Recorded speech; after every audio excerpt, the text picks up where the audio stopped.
தமிழகத்திற்கு மும்மொழி கொள்கை முக்கியமானது. ஏனெனில் இது மாணவர்களை பல்வேறு மொழியியல் திறன்களுடன் தயார்படுத்துகிறது. கல்வி மற்றும் தொழில் வாய்ப்புகளை மேம்படுத்துகிறது. தமிழ் மற்றும் ஆங்கிலம் இன்றியமையாததாக இருந்தாலும் பிற மாநிலம் அல்லது பிற நாட்டின் மொழியை கூடுதல் மொழியாக கற்றுக்கொள்வது கல்வி, வணிகம் மற்றும் உலகளாவிய தகவல் தொடர்புகளில் புதிய வாய்ப்புகளை திறக்கிறது. பன்மொழி புலமை ஒருவருடைய அறிவார்ந்த திறன்களை வலுப்படுத்துகிறது. போட்டிகள் நிறைந்த வேலைவாய்ப்பு சந்தையில் ஒருவருடைய தகவமைப்பு திறனை மேம்படுத்துகிறது. மேலும் பிற பிராந்தியங்களின் கலாச்சார புரிதலை வளர்க்கிறது.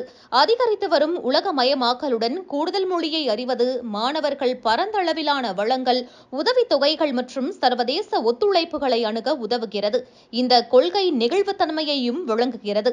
மாணவர்கள் தங்கள் ஆர்வங்களுடன் ஒத்துப்போகும் மொழியை தேர்வு செய்ய அனுமதிக்கிறது. விருப்பங்களை கட்டுப்படுத்துவதற்கு பதிலாக நன்கு செயல்படுத்தப்பட்ட மும்மொழி அமைப்பு தமிழகத்தின் இளைஞர்களை ஒரு துடிப்பான எதிர்காலத்தை அடைய அதிகாரமளிக்கும்.